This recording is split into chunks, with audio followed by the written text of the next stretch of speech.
ଛଅଟା ରିଷ୍ଟ ବୋଲେ ଛଅଟା କାଳ ଅଛି।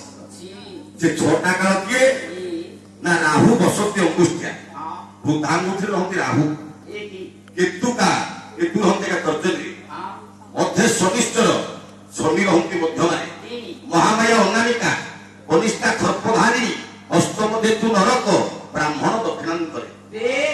ବ୍ରାହ୍ମ ହାତରେ ଛଅଟା କାଳ ରହିଲା, ଛଅଟା ରିଷ୍ଟ ରହିଲା। ଇଏ ହଉଛି ପାପ ହାତ, ହଉଛି ପୁଣ୍ୟ ହାତ। ଏଇଟା ହଉଛି ଧଳା, ଏଇଟା ହଉଛି କଳା। ଇଏ କଳା ଧଳା ଦିଟା ଯଦି ମିଶିଯିବ, ପାପ ପୁଣ୍ୟ ଦିଟା ଯଦି ମିଶିଯିବ, ଆଜ୍ଞା ଇଏ ପୁଣ୍ୟର ସତ୍ତା ରହିବନି। ରହିବ କଳା ଧଳା ଯଦି ଦିଟା ଏକାଠି ହେଇଯିବ, ଧଳାର ସତ୍ତା ରହିବ ନା? ରହିବ। ତେଣୁ କରି ବ୍ରାହ୍ମଣ ମାନଙ୍କୁ ଆମେ ନମସ୍କାର ହେଲେ ସିଏ ଆମକୁ ପ୍ରତି ନମସ୍କାର କରିବେ ନାହିଁ।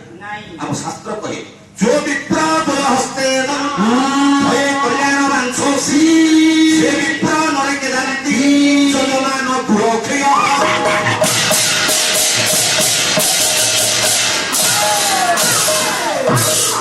ଯୋଉ ବ୍ରାହ୍ମଣ ଉଚ୍ଚ ପଦସ୍ଥ ଅଫିସର ବୋଲି ବା ବଡ ଲୋକ ବୋଲି ଧରିକିରି ତାକୁ ନମସ୍କାର କରେ, ଶାସ୍ତ୍ର କହୁଛି ଯୋଉ ବିପ୍ର ଦ୍ୱୟ ହସ୍ତେନ ଭୟ କଲ୍ୟାଣ ବାଂଶ, ଦି ହାତରେ ଯିଏ ପ୍ରତି ନମସ୍କାର କରି ଶୁକ୍ର ମାନଙ୍କୁ ଏ ବିପ୍ରା ନରକେ ଜାନନ୍ତି, ସେ ବିପ୍ରାକେ ନରକକୁ ଯଜମାନ କୁଳକ୍ଷୟ, ଯଜମାନ ଯିଏ ନମସ୍କାର କରିବ ତାର କୁଳକ୍ଷୟ। ତେଣୁକରି ବ୍ରାହ୍ମଣ ମାନେ ଦି ହାତରେ ନମସ୍କାର କରନ୍ତି ନାହିଁ। ତେବେ ସାହୁରେ ଛାड़ ସେ କଥା।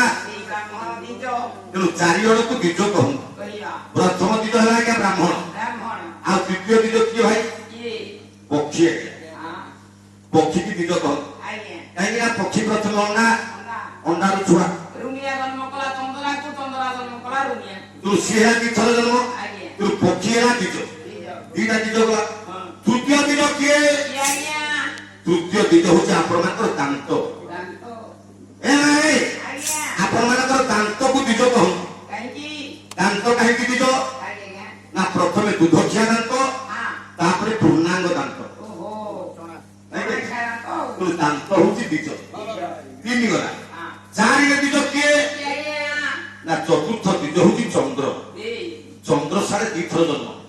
ପ୍ରଥମେ ସମୁଦ୍ର ମନ୍ଥନରୁ ସେ ଜାତ ହେଇଥିଲେ ଏବଂ ପ୍ରତ୍ୟେକ ଦିନ ସେ ଉଦୟାଚଳ ପର୍ବତରେ ମଧ୍ୟ ଜାତ ହଉଛନ୍ତି। ଚନ୍ଦ୍ର ହଉଛି ଦ୍ୱିଜ। ଏ ଚାରି ଜଣକୁ ଦ୍ୱିଜ କହନ୍ତୁ। ଚାରି ଜଣ ଦିଥର ଜନ୍ମ ହେଲେ ବୋଲି ତାକୁ ଦ୍ୱିଜ କହିବା। ଆଚ୍ଛା, ଜଣେ ଦିନକୁ ଦିଥର ଜନ୍ମ, ସିଏ ହଉଛି ମହାଦ୍ୱିଜ। ଦିନକୁ ଦିଥର ଜନ୍ମ କିଏ? ଦିନକୁ ଜଣେ ଅଛି, ସିଏ ଦିଥର ଜନ୍ମ, ସିଏ ହଉଛନ୍ତି ମହାଦ୍ୱିଜ। ସାହୁ ଆରେ ଦିନକୁ କେମିତି କିଏ ଦିଥର ଜନ୍ମ ହଉଛି? କିଏ କହିଲୁ? ଦାଢି। ଦାଢି ଦାଢି କେମିତି ଦିନକୁ ଦିଥର ଜନ୍ମ? ସକାଳ 6ଟାରେ ଯଦି ଚାଲିଥିବୁ, 12ଟା ବେଶିକି ଟିକେ ବଦଳିଥିବ। ଆଚ୍ଛା, 12ଟା ବେଶିକି ଯଦି ପୁଣି ସନ୍ଧ୍ୟା 6ଟା ବେଳେ ହବ, ଯଦି ନ ଚାଲିଥିବୁ ତାହେଲେ ପାଲାକୁ ଆସିପାରିବୁନି କି ପାଉଡର ମାରିପାରିବୁନି। ଓହୋ, ସିଏ ସେଇଥିପାଇଁ ଦିନକୁ ଦିଥର ଜନ୍ମ, ସିଏ ହେଲେ ମହାଦ୍ୱିଜ। ସେଇଥିପାଇଁ ସେ ମହାଦ୍ୱିଜ। ଆଉ ତୋ କଥା ପ୍ରକାର ଠିକ ଅଛି। ଆଉ ସାହୁରେ ବସ ବସ ବସ। ତାହେଲେ ଚାରି ଦ୍ୱିଜ ଆଜ୍ଞା ଏଠି ଆଜି ଆପଣମାନଙ୍କୁ ଆଶୀର୍ବାଦ କରିବା ପାଇଁ ଆମେ ଯୋଉ ଦ୍ୱିଜଙ୍କୁ ଆଣିବା, ସେ ଦ୍ୱିଜ ସାର୍ କିଏ?